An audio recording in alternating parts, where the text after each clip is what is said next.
Bom dia a todos, boa tarde, boa noite, dependendo da hora em que você se encontra neste momento. Todos vocês sabem que a Bíblia que eu tenho na mão, que vocês têm, que nós usamos, está escrita na nossa língua. Ela é tradução de um outro texto. Escreveu em que língua? Escreveu em grego, os textos do Novo Testamento. Escreveu em hebraico, textos do Antigo Testamento, e aramaico, ainda falado em algumas aldeias e algumas regiões do Oriente. O livro de Daniel, por exemplo, uma parte escrita em aramaico, que é uma língua muito próxima, como seria português e espanhol, qualquer coisa assim. Estes textos que nós temos em grego e em hebraico, nós perguntamos também, são os textos originais? É o texto que saiu da mão de quem escreveu?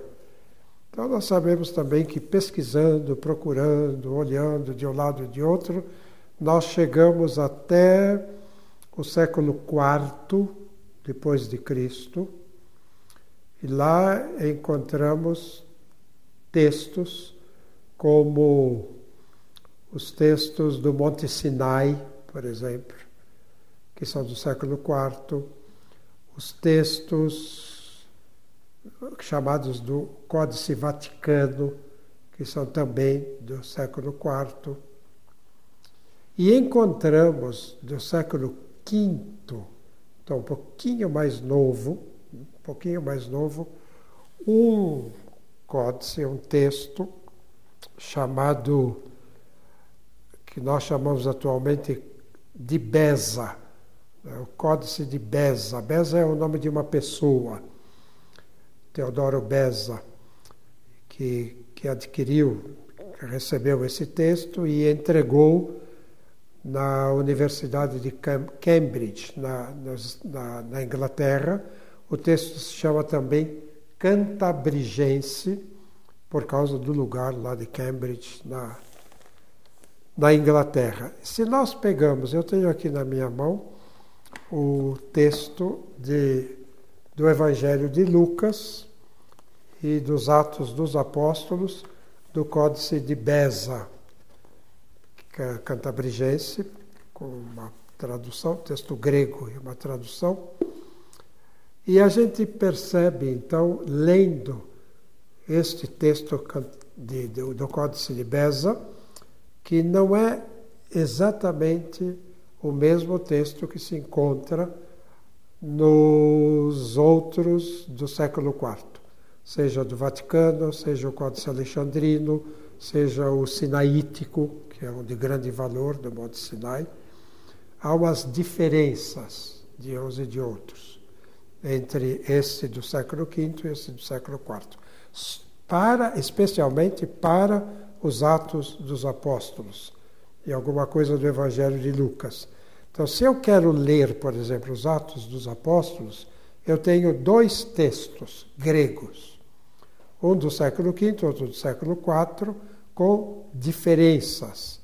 E essas diferenças me ajudam também a perceber a história do livro e a perceber também os conteúdos, pequenas diferenças de conteúdo, não diferenças de ensinamento, mas de perspectivas que aparecem de um lado e de outro, segundo aquilo que está no texto grego.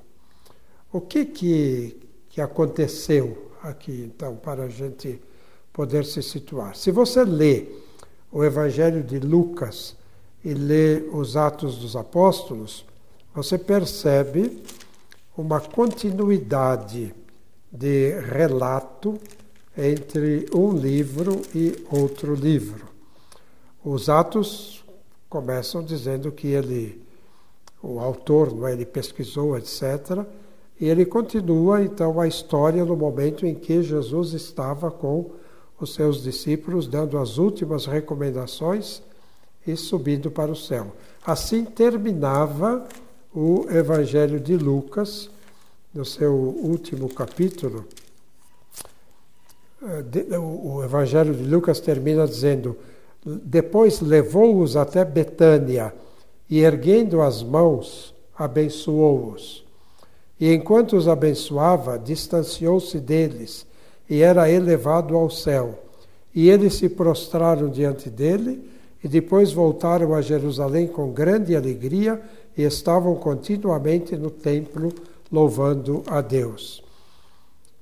Estando, pois, reunidos, eles assim o interrogavam: Senhor, é agora o tempo em que vais restaurar a realeza em Israel?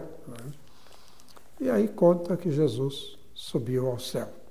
Então há uma íntima ligação entre o início dos Atos dos Apóstolos, inclusive de vocabulário, e o fim do livro de Lucas, o que nos dá a impressão de uma única obra que foi dividida. Então, nós temos isto como primeira orientação.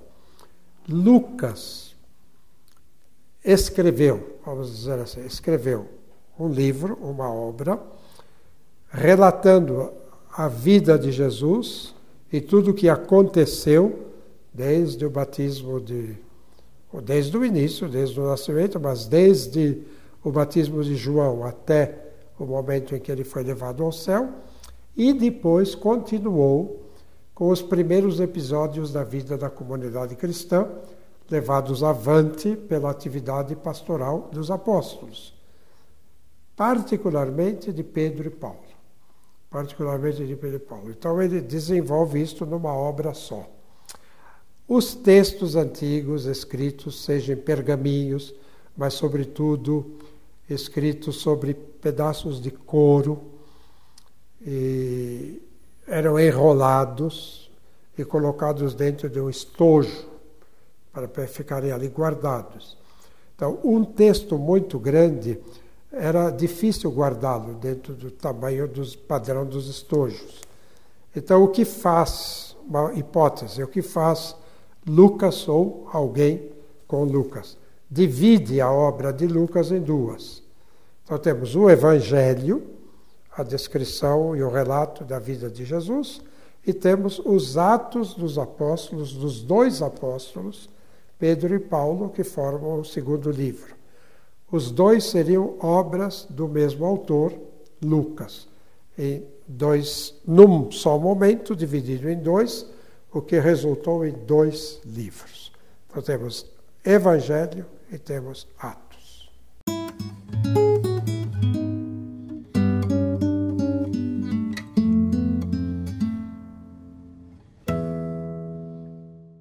Estamos fazendo uma pequena introdução aos Atos dos Apóstolos. Lucas escreveu uma obra, que é dividida em duas, mas ele já encontrou, evidentemente, alguma coisa escrita antes. E, hipóteses dos pesquisadores, um cristão judeu fez uma obra pequena sobre Jesus, mas, sobretudo, em relação à igreja nascente e à atividade de Paulo. A atividade de Paulo também foi anotada por quem escreveu o diário de viagem do apóstolo. O apóstolo viaja de um lado para outro. E um dos seus companheiros, pode ter sido Lucas, mais provável do que Lucas seria Silas ou Silvano, que também acompanhou Paulo nas viagens, fizeram anotações, um diário de viagem, que é fonte. Então teríamos como fonte um diário de viagem e teríamos como fonte um pequeno livro, uma pequena obra escrita por um piedoso cristão de origem judaica, relatando a atividade de Paulo. Vamos ficar nisso, na atividade de Paulo. E temos também, que pode ser juntado aqui, as tradições dos discípulos de João Batista. João Batista formou uma comunidade que perdurou ainda depois, no início da vida apostólica dos apóstolos que saem pelo mundo, e Paulo mesmo que encontra uma comunidade judaica joanita nos cantos da Turquia atual. Temos aí fontes que podem ter sido usadas por Lucas no momento da redação final da sua obra. Então, o que faz Lucas? Lucas lê o pequeno livro do judeu cristão que escreveu sobre Paulo, e outras coisas, mas sobre Paulo. E Lucas, que conhece a história de Paulo e o diário de viagens, sente que aquela obra é muito restrita. E ela era restrita de propósito. O autor pensava assim: os judeus esperavam o Messias. O Messias chegou, Jesus de Nazaré, e eles não perceberam que era Jesus de Nazaré. Alguns sim, os chefes não, uma boa parte não. Mas ainda é possível recuperar o que perderam. Sempre é possível reconhecer agora que aquele Jesus de Nazaré que morreu na cruz e ressuscitou é o Messias esperado. Então, este autor sagrado da primeira obra mostra a atividade de Paulo como grande pregador do Messias. Paulo chega num determinado lugar, vai à sinagoga no dia de sábado e faz um anúncio. Nós esperamos o Messias. Sim, ele já veio. Oh, que bom! Quem é? Jesus de Nazaré. E aí começa a briga. Uma turma aceita, outra turma não aceita. É o que aparece nos Atos dos Apóstolos. E ele descreve só isso, mostrando que é possível ainda aceitar Jesus de Nazaré e recuperar aquilo que perderam, não tendo percebido que ele é o Messias. Então é um convite de conversão a todos os judeus. Lucas pega esta obra e amplia. E ampliando deu esta grande obra, Evangelho e Atos. Então, a obra anterior pode ser o que deu base ao texto que nós chamamos de Beza, o Códice de Beza do século V. Lá se encontram restos, fragmentos da primeira redação. Enquanto a redação que nós temos agora na nossa Bíblia é o texto chamado Alexandrino, aquele já trabalhado por Lucas, mas não só. A gente percebe no texto que um terceiro cristão fez algumas correções, alguns ajustes, também por influência das cartas de Paulo. Então há uma terceira redação que é a obra final, essa que nós temos atualmente, o texto alexandrino, que seria resultado de um judeu cristão, que escreveu um primeiro relato da obra de Paulo, o trabalho de Lucas e um terceiro redator que faz algumas pequenas emendas que se podem perceber. Nós temos pesquisadores, professores, exegetas, que estudaram palavra por palavra da obra de Lucas.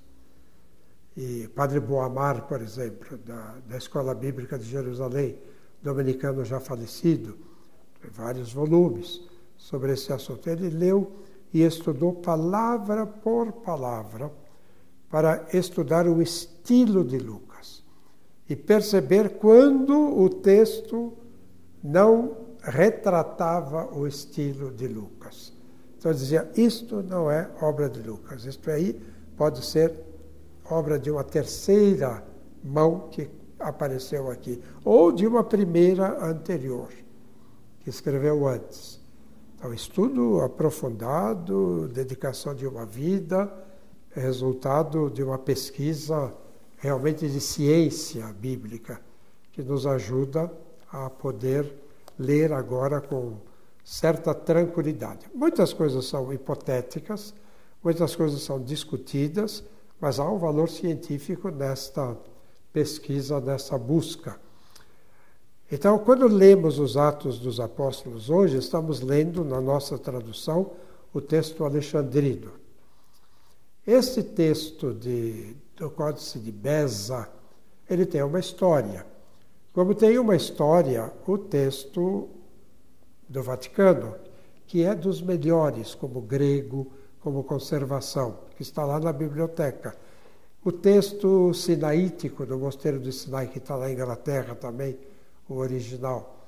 Todos eles têm um grande valor e cada um deles tem uma história própria de como foi escrito e como foi encontrado.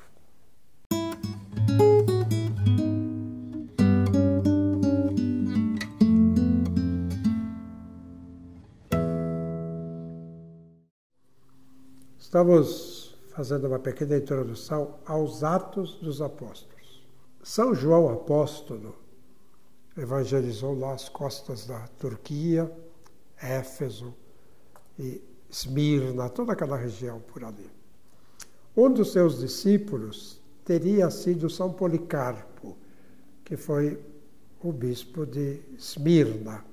Um discípulo de São Policarpo seria Santo Irineu, que saiu de lá, daquele Oriente, e foi para a Gália, para a evangelização da Gália, atual França, e se estabeleceu em Lyon, todas cidades antigas daquele tempo. Ele levou consigo, aliás, Paulo diz isto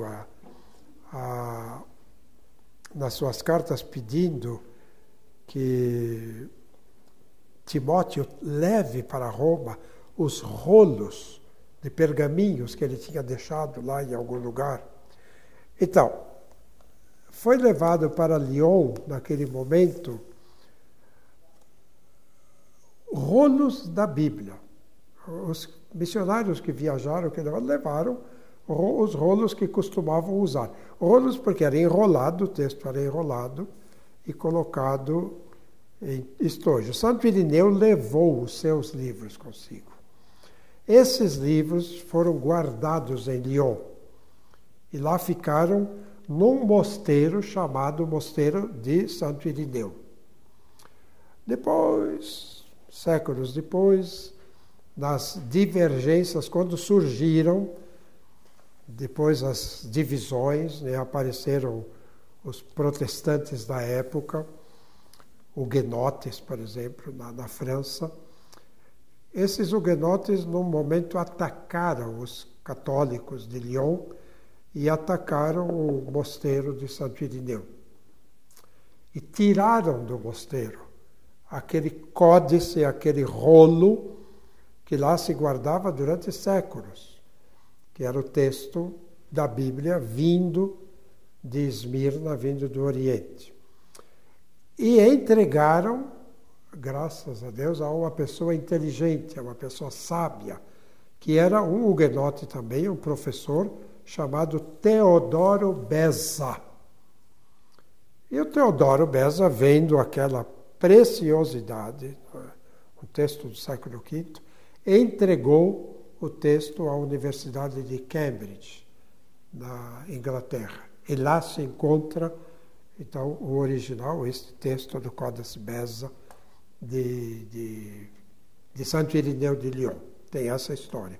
E a gente pode, hoje em dia, então, aparece o texto até na internet, a gente pode conferir, e há uma edição escrita com tradução de todo o texto de Lucas e dos Atos dos Apóstolos, que tem aqui na minha frente.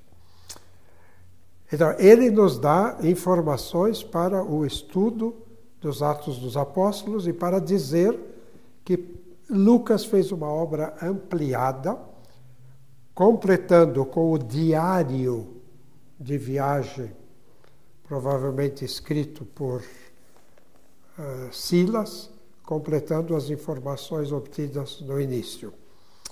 A gente pode, estudando o texto, palavra por palavra, separar o que é dos atos, o que é do diário, o que é da primeira obra primitiva, o que é da terceira redação. É possível levantar diversas hipóteses. Então, eu vou começar uma leitura da introdução do livro dos Atos dos Apóstolos, para seguirmos depois avante.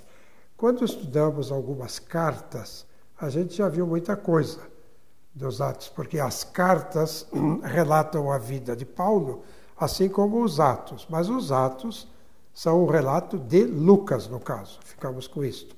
Enquanto as cartas, as originais, são textos escritos por Paulo. Os Atos começam assim: compus o meu primeiro relato, o livro do Evangelho, ó Teófilo, que pode ser uma pessoa e pode ser qualquer amigo de Deus, Theos, Deus, Philos, o amigo, o amante, aquele que gosta de Deus.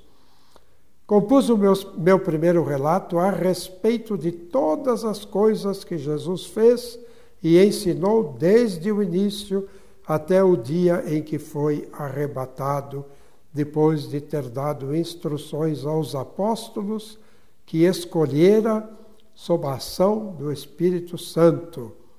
Ainda a eles apresentou-se vivo, depois da sua paixão, com muitas provas incontestáveis.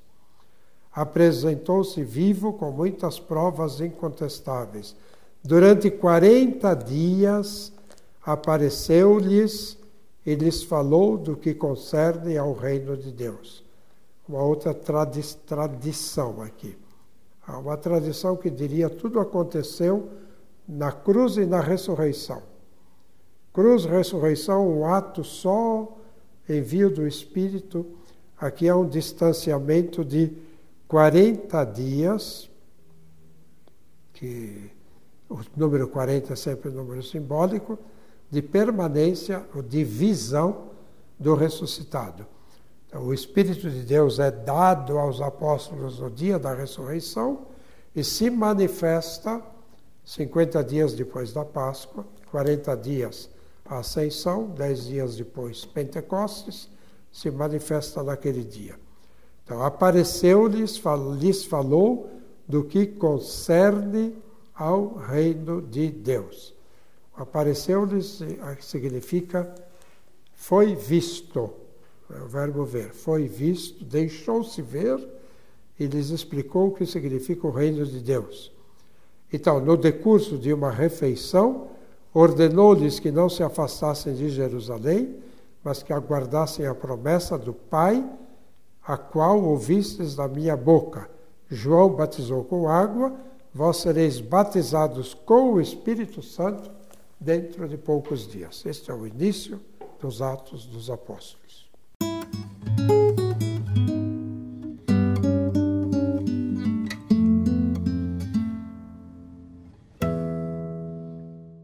Continuamos a leitura que começamos dos Atos dos Apóstolos, aquele primeiro princípio que nós conhecemos, o autor sagrado pesquisa, as últimas recomendações de Jesus, e assim reunidos, Jesus vai partir, né? Estamos reunidos, eles o interrogaram. Essa pergunta aparece só aqui nos Atos. Senhor, é agora o tempo em que irás restaurar a realeza em Israel? Pergunta importante. Essa pergunta pode ser dita de outro jeito.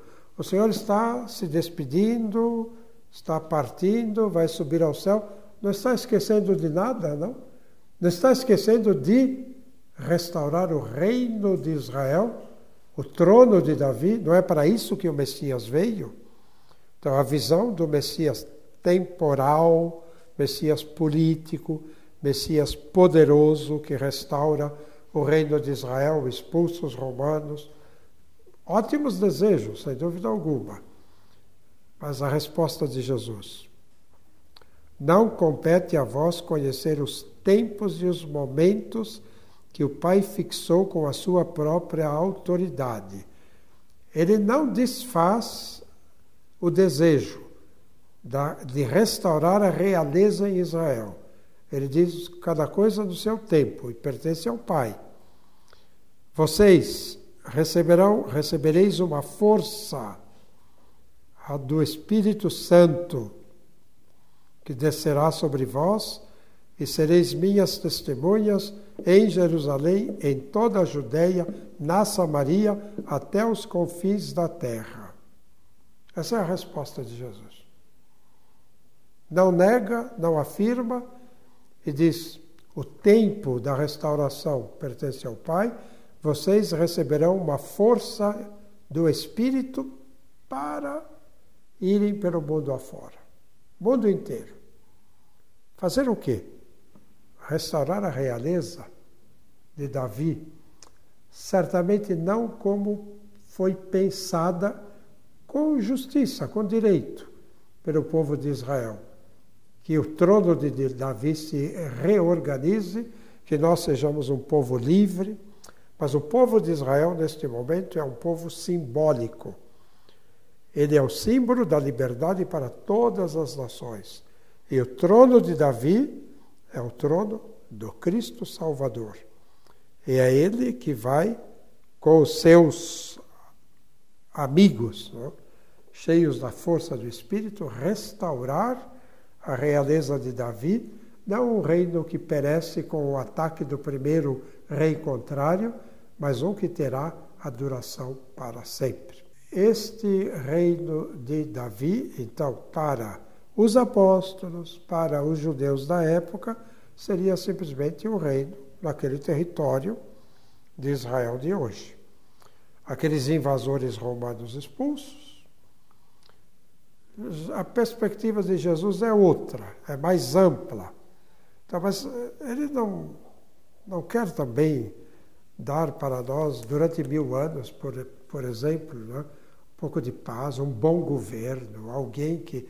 É lógico que tudo isso, tudo isso é importante, mas para isso recebereis uma força, a do Espírito Santo, que descerá sobre vós. Não simplesmente para fazer qualquer coisa, mas sereis minhas testemunhas, para fazer a obra de Cristo neste mundo. Entre vós não será assim. Evangelho de Marcos. Os reis deste mundo dominam, vocês não serão dominadores. Vocês estabelecerão um reino de fraternidade. Um reino diferente, o reino de Deus neste mundo. Este reino que deve ser estabelecido para sempre em Jerusalém, na Judéia, na Samaria e até os confins da terra. Dito isto, foi elevado à vista deles e uma nuvem o ocultou a seus olhos. Estando a olhar atentamente, o Evangelho não diz isto, os Atos dizem, estando a olhar para o céu, enquanto ele se ia, 2 homens vestidos de branco, 2 anjos de aparência de homem, encontraram-se junto deles. Eles disseram: homens da Galileia, por que estáis aí a olhar para o céu? Este Jesus que foi arrebatado dentre vós para o céu, assim virá, do mesmo modo como o vistes partir para o céu. Vamos ler aqui como uma advertência. Estes anjos dirigem-se aos apóstolos que estão parados, olhando o Cristo que se movimenta e sobe para o céu. E eles parados. E acabam de receber a incumbência de serem testemunhas até os confins da terra. Então, os anjos fazem uma advertência. Vocês sabem que ele vai voltar? Sim? Vai voltar para prestar contas dos passos que vocês deram? Vão ficar aqui parados ou vão andar? Vão sair pelo mundo afora para serem testemunhas ou não? Ele vai pedir contas daquilo que vocês fizeram. Ele voltará e não pode encontrar, ao voltar, vocês parados olhando para o céu. Vocês têm que estar andando pelo mundo afora, porque deverão prestar contas de uma grande atividade, que ele chama de testemunho. Então, do monte chamado das Oliveiras, voltaram a Jerusalém. A caminhada é pequena, a distância é pequena, a caminhada de sábado. Entrando na cidade, subiram à sala superior, o cenáculo, onde costumavam ficar Pedro, João, Tiago, André, Filipe, Tomé, Bartolomeu e Mateus, Tiago, filho de Alfeu, Simão o Zelota, Judas, filho de Tiago. Todos estes unânimes perseveravam na oração com algumas mulheres, entre as quais Maria, a mãe de Jesus, e com os irmãos dele. Membros da família, irmãos de sangue, membros da família. Lá está Maria, lá estão os 11 apóstolos, no caso, perseverando em oração, como ele disse, esperem em Jerusalém a manifestação do Espírito. Como são 11, Pedro vai tomar a palavra e diz, vamos completar o número e escolher um que vai substituir Judas neste testemunho.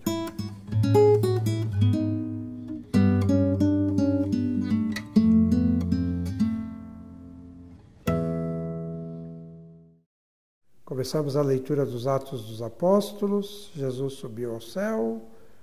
Os anjos dizem, não vão ficar parados, vão trabalhar, fazer o que tem que fazer. Então, versículo 12 do capítulo 1, do monte chamado das Oliveiras, de lá Jesus subiu, voltaram a Jerusalém, distância pequena, caminhada de um sábado. Caminhada de um sábado significa aquilo que os judeus podiam andar durante tudo, era muito regulado na observância do sábado. Né? Sábado pode dar tantos passos ou ir daqui até ali. Tendo entrado na cidade, subiram à sala superior, que seria o cenáculo, onde costumavam ficar Pedro, João, Tiago, André, Felipe, Tomé, Bartolomeu, Mateus, Tiago, filho de Alfeu, Simão, Zelota, Judas, filho de Tiago. Todos estes unânimes perseveravam na oração com algumas mulheres, entre as quais Maria, a mãe de Jesus, e com os irmãos dele, membros da família, dizemos nós. Maria, destaque de Maria, a mãe de Jesus. 11 apóstolos, falta um.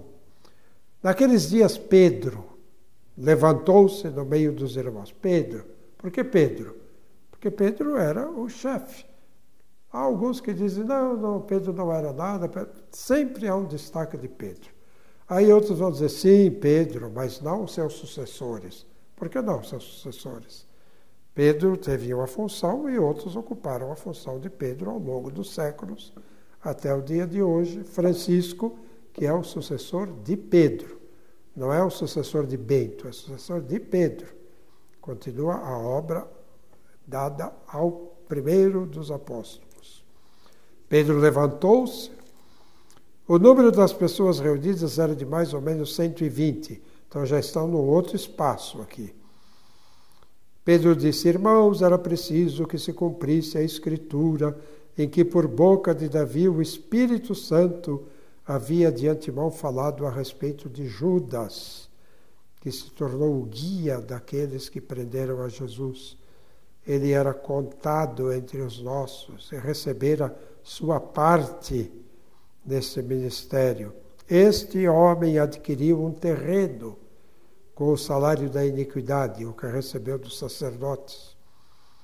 E, caindo de cabeça para baixo, arrebentou pelo meio, derramando-se todas as suas entranhas.